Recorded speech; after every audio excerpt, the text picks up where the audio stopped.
Alrighty. Hello, everybody, and welcome to this presentation. If I'm looking away from you, I promise I'm not distracted. That is just where my mic is. I'm happy to be presenting in this otherwise strange semester, so we can just get into it. My name is Alex Warner, and the country I will be going over for my final is Afghanistan. So a sort of overview of what I have learned from researching Afghanistan is that the history of colonial hostility, climate change, withdrawal of support, and inability to curtail things like Taliban influence due to colonial abuses is definitely congruent with Diamond's 5-point framework, which I will explain in a little bit how these factors sort of fit in under Diamond's umbrella of factors. So first, just a general overview of Afghanistan as a place. First would be its geography. It is landlocked. It is sort of in between Central and South Asia, and it's also bordered by Iran, China, Pakistan, Turkmenistan, Uzbekistan, and Tajikistan.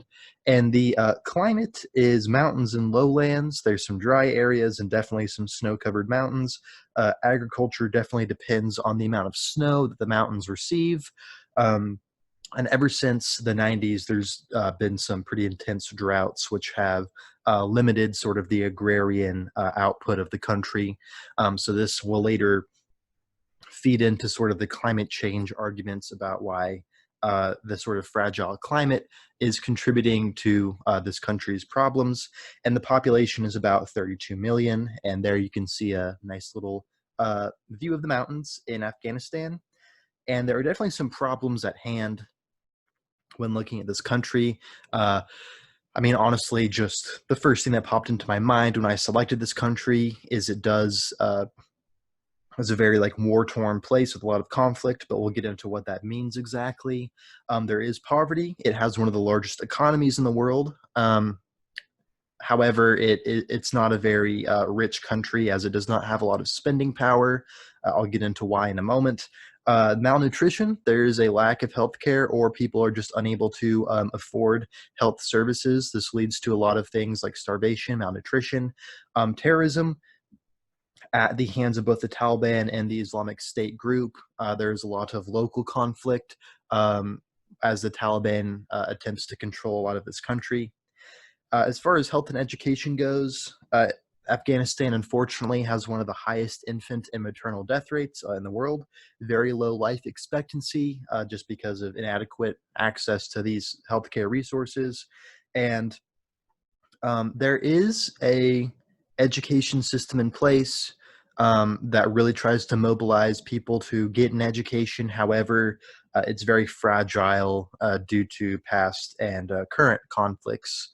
And this brings us to the question of economics and is Afghanistan rich? As I said earlier, it has one of the largest economies in the world, and Afghanistan actually has a lot of resources. After the Soviets' failed occupation, some geographic surveillance revealed that there's copious amounts of resources, minerals, iron, copper, gold, cobalt, rare earth metals, and also lithium, which can be used, if mined, to create some pretty advanced technology. But there isn't a strong mining culture in Afghanistan and not a lot of technology to access these resources. So the article that I read that explained this would argue that there's $1 trillion at least, quote unquote, up for grabs. Of course, the logic of up for grabs is a logic that has actually landed Afghanistan in a lot of trouble at the hands of colonizers or attempted colonizers, and that is something I will explain more. Beginning with the country's interaction with empire. There is an extensive sort of timeline, very complicated, layered cakes sort of conflict, and I'll explain with as much brevity as I can what that looks like. It would begin in sort of the mid 1800s. There's Britain's Great Game, a rush to colonize places to secure colonial lands for resources. And there's an Anglo-Afghan war that actually results in a British loss. And this pattern is going to repeat a couple of times. Um, Eventually, at the end of the late 1800s, Britain does succeed in getting a foothold in Afghanistan, and Afghanistan loses a lot of territory, a lot of control over their economic affairs. And in the really late 1800s, we see that Abdur Rahman Khan actually comes to power, and Britain gives them weapons and money to Afghanistan because they fear that Russia, Soviet control might encroach and actually turn the colony against Britain. And this sort of support system that Britain puts in place is going to become very important and set a very dangerous precedent in Afghanistan. So in the early 1900s, we see that Britain actually loses a third Anglo-Afghan war. Afghanistan recovers some control over its affairs. But in 1955, we see Daoud, who is the cousin of the King Zahir Shah. Shah is a word that essentially just means king, but Zahir, and appeals to Soviets for military aid. So we can see this pattern has begun of appealing to colonizers for resources and support. And in the late 1900s, under Zahir Shah, the government actually becomes a lot more representative. We see that women have some freedom. They enter the workforce. Intellectuals, those who speak out about a diverse range of ideas, also have freedom. Um, but eventually, we're going to see that Russia's influence is going to become a bad thing.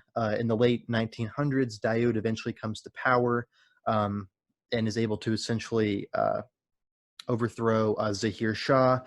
But then Daoud is overthrown by a communist coup, and the Soviets are back up this new regime, while the U.S. actually funds and gives aid to guerrilla resistance groups who are against that regime.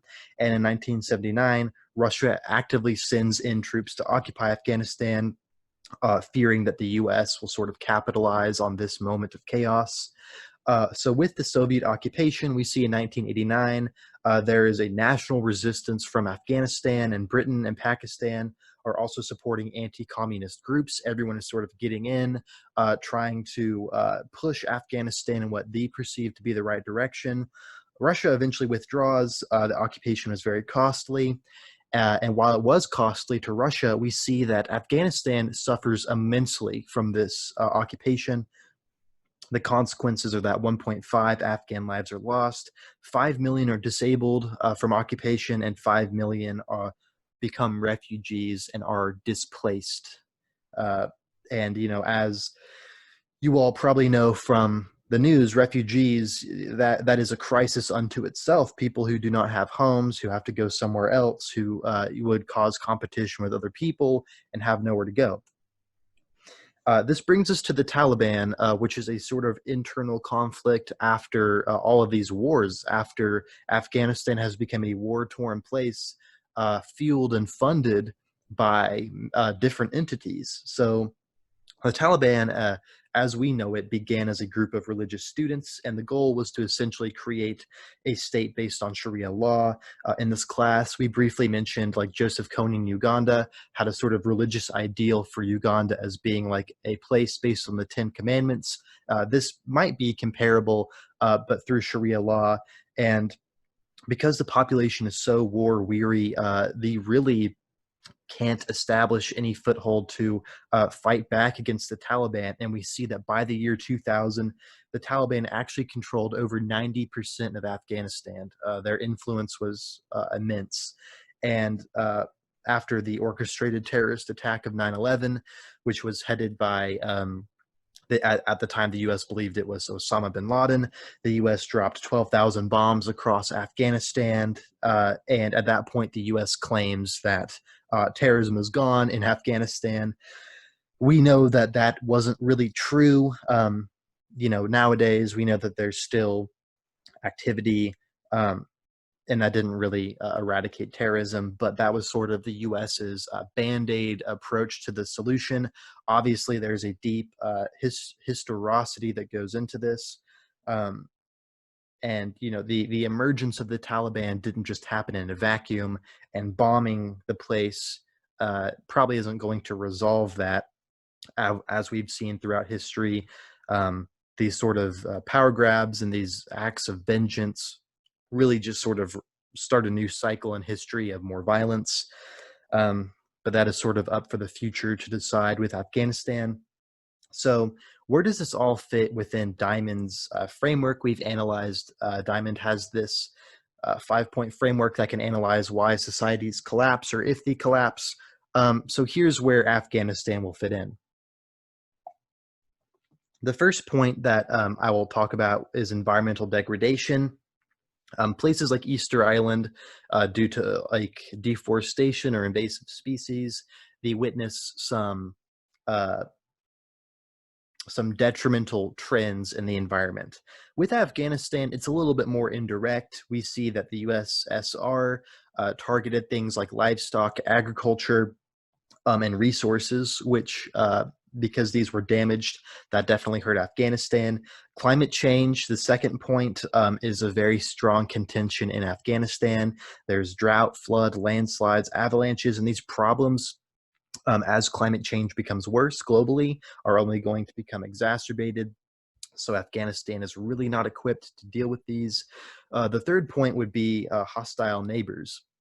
Now, while the U.S. isn't really a neighbor, or at that time Britain was not really a neighbor, um, they came from abroad, as well as Russia, to attempt to colonize and extract resources. And there was definitely a withdrawal of support after colonization. Pakistan, who was once neutral in affairs, eventually began supporting resistance groups in Afghanistan, which exacerbated conflict, and was also a withdrawal of support, or at the very least neutrality. And the fifth and final point would be society's response to these issues. Because many societies were weary from the war, the war, multiple years, decades of conflict, staving off the Taliban was not really an option for them. I don't really want to call it a failure, because success was very unlikely. But it was a lack of a response that did lead to a very vast Taliban influence over the country. So, when comparing Afghanistan to other places we have talked about in this course, I chose Easter Island. It's sort of a simple jumping off point for this conversation, but we can definitely compare the two. They both faced ecological patterns that were new. For Easter Island, this was probably invasive species deforestation, but for Afghanistan, we see that there are also some new ecological patterns that destabilized the country, such as drought in the 90s. And both regions also failed to address immediate issues. For the Rapa Nui, it was natural resource depletion on Easter Island. For Afghanistan, it was the rising leverage and spread of the Taliban in their country after the war. Um, and there's definitely some things that are different. Easter Island's collapse seems more ecological. Afghanistan's problems were more directly political, and where a big issue was just colonization from other people. So natural resource pressures in Easter Island came from within, and Afghanistan sort of came from without. Those pressures were caused by the Soviets, by the British, who were trying to target their ecological resources. So the third difference that I analyzed is that Easter Island also potentially faced invasive species. A theory that we talked about was like rats were essentially brought to the island. Um, I could not find anything like that in Afghanistan's history, so that is a reason they are different. So as I conclude this presentation, there's a few takeaways that I would like to discuss.